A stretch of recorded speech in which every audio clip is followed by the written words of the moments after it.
Yeah, you have parts of Western Sydney that have taken thousands upon thousands of people over the last couple of months. They can't keep up with the infrastructure. The schools are at breaking point, and there's not a solution here. So, look, we need migration. Everyone agrees with that. But the government at a federal level doesn't seem to be, drawing a line between the problems you see in some of these suburbs and what their policy is at a federal level and what they control. And places like Sydney and Melbourne do take the lion's share of these new migrants. Well, they say they're going to bring the numbers back, and this feeds into the GST argument as well. Students can't even find student accommodation. I'm sure. Yeah. Well, they're talking about putting out modular homes. Julie Collins just dropped this to me the other day on Sunday Agenda, and Ed Husick followed it up with a story. Yeah, that's what Rose Jackson's been doing in New South Wales.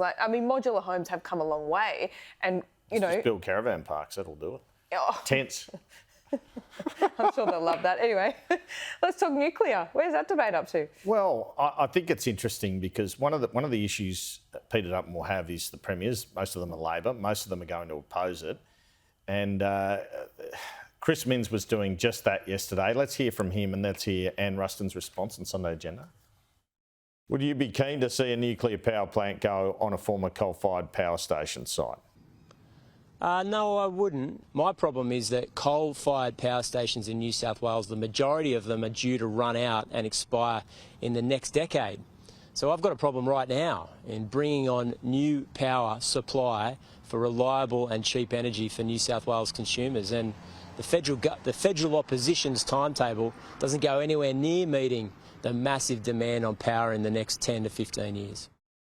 We're entirely reliant on the East Coast if the sun's not shining and the wind's not blowing. So I can understand why Peter Malinauskas would be interested in nuclear, because he is in a world of pain because we don't have baseload power in South Australia. We need to be having this conversation with Australia, because right now, even Chris Minns, he sounded like hope was his strategy around what he was going to do for his baseload power when his coal-fired power stations go offline.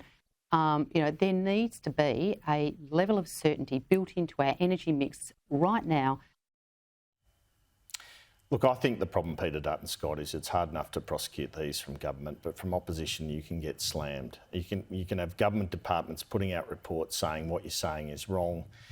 I've seen it at the state level quite a bit over the years. Colin Barnett had his water pipeline up to the north of Australia, and Peter Debnam said he was going to recycle water instead of a desalination plant.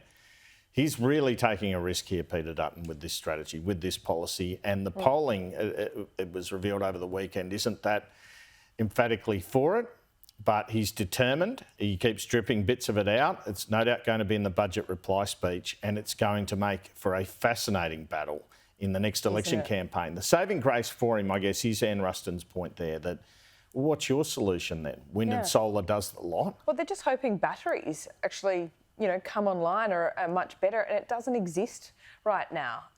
Hydrogen is not there.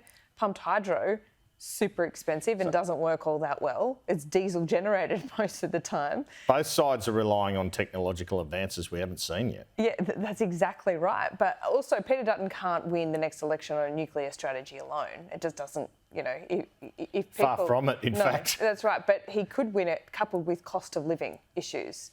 I expect him. Minority.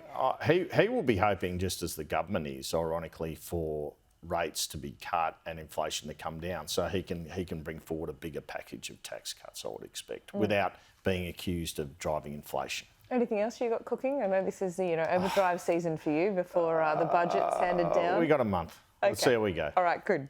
We'll keep on it. Andrew, good to see you.